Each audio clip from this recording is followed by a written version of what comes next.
Negeri 1 Pasuruan merupakan sekolah terfavorit di kota Pasuruan dengan latar belakang siswa dari dalam maupun luar kota Pasuruan. Dengan segudang prestasi, baik prestasi akademik maupun non-akademik, SMA Negeri 1 Pasuruan mampu bersaing dengan sekolah-sekolah lain, baik di tingkat kota, provinsi, maupun di tingkat nasional.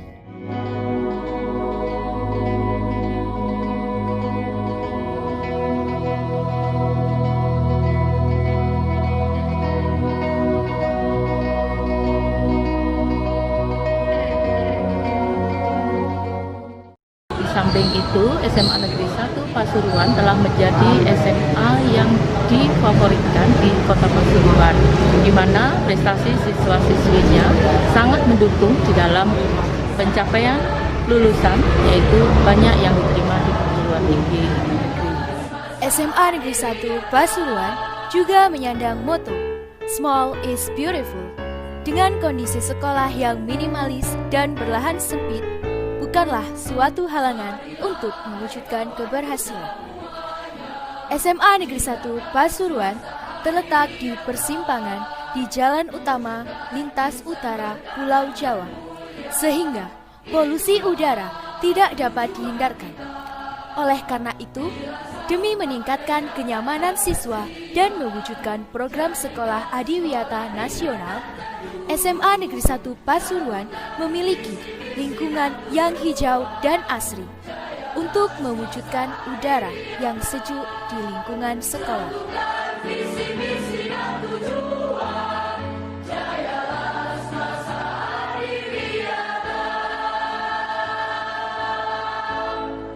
Sekolah Rujukan Nasional adalah sekolah yang ditunjuk oleh Direktorat Pendidikan SMA sebagai kelanjutan dari sekolah model. Adapun beberapa program sekolah rujukan yaitu dalam meningkatkan mutu guru dan siswa di sekolah. Di sekolah rujukan pun perlu mengimbaskan kepada beberapa sekolah yang ada di wilayahnya, yaitu minimal 5 sekolah imbas. Di dalam program sekolah rujukan ini ada beberapa hal yang perlu dilaksanakan. Yang nomor 1 adalah pengembangan standar nasional pendidikan. Yang kedua adalah pengembangan profil sekolah.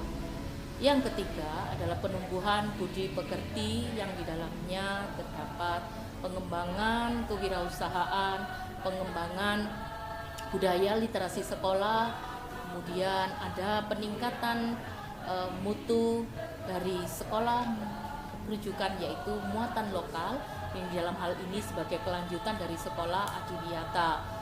Di dalam jiwa kewirausahaan juga ditumbuhkan di dalam sekolah rujukan.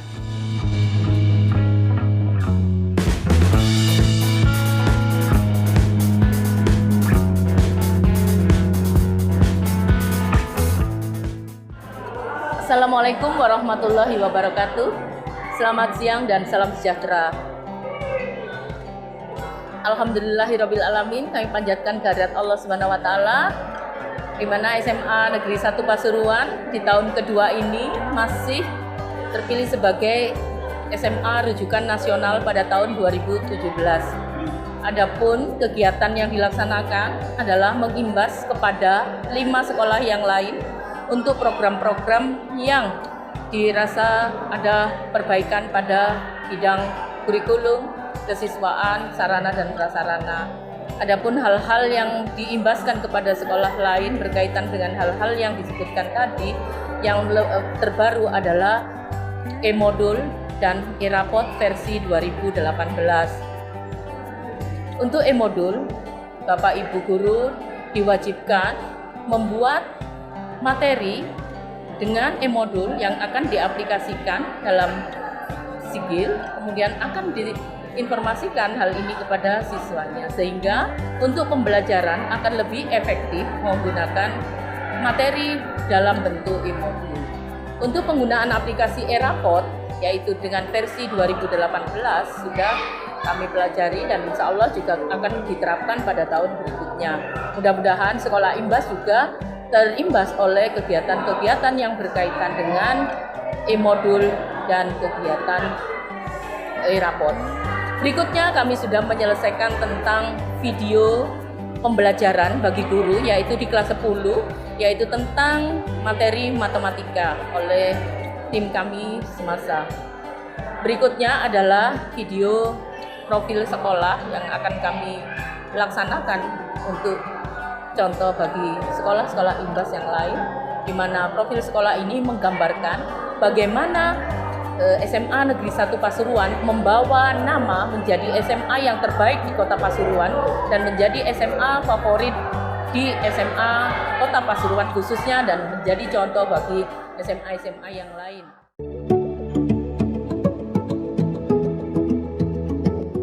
Oke, saya mulai saja. Assalamualaikum warahmatullahi wabarakatuh. Waalaikumsalam warahmatullahi wabarakatuh. Alhamdulillahirabbil alamin. Kalau Bu Esti pada kesempatan ini ya mengucapkan puji syukur karena kalian sehat-sehat semua di pandemi Covid, dan menurut Sekjen Dirjen GTK bahwa kita harus bersama-sama melalui Covid ini, insya Allah mudah-mudahan tetap dengan protokol kesehatan, menggunakan masker, mencuci tangan, kemudian menjaga jarak.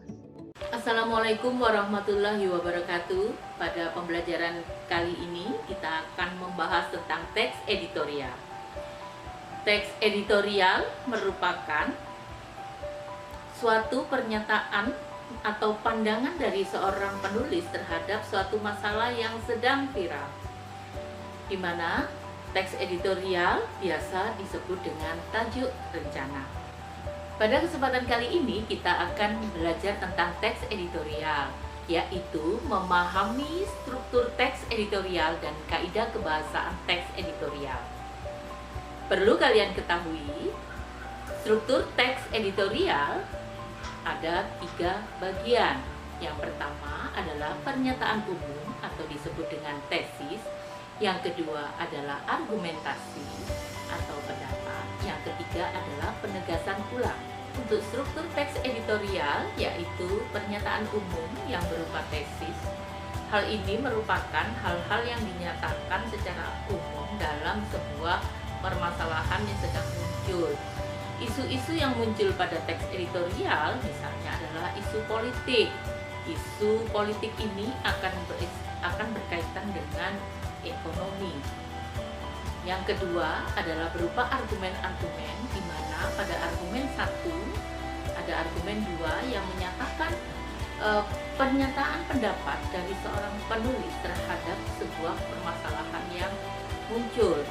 Nah, ini didasari atas fakta yang ada pada permasalahan-permasalahan itu. Tentunya permasalahan-permasalahan di dalam teks editorial akan banyak memuat masalah-masalah yang menyangkut kehidupan kita sehari-hari.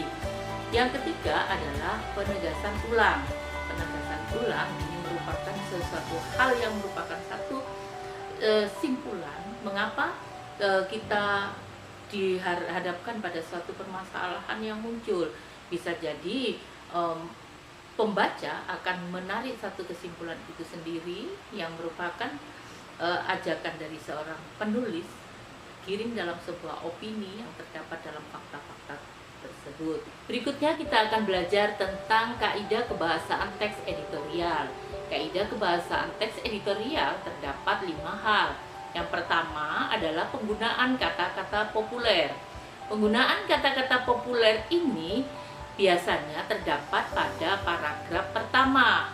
Penggunaan kata populer yang dimaksud adalah bahwa kata-kata ini yang diambil dalam sebuah paragraf, dalam sebuah tulisan, merupakan kata-kata yang dianggap sudah merupakan kata yang menjadi populer di kalangan masyarakat, baik masyarakat Indonesia mulai dari bagian barat sampai dengan timur.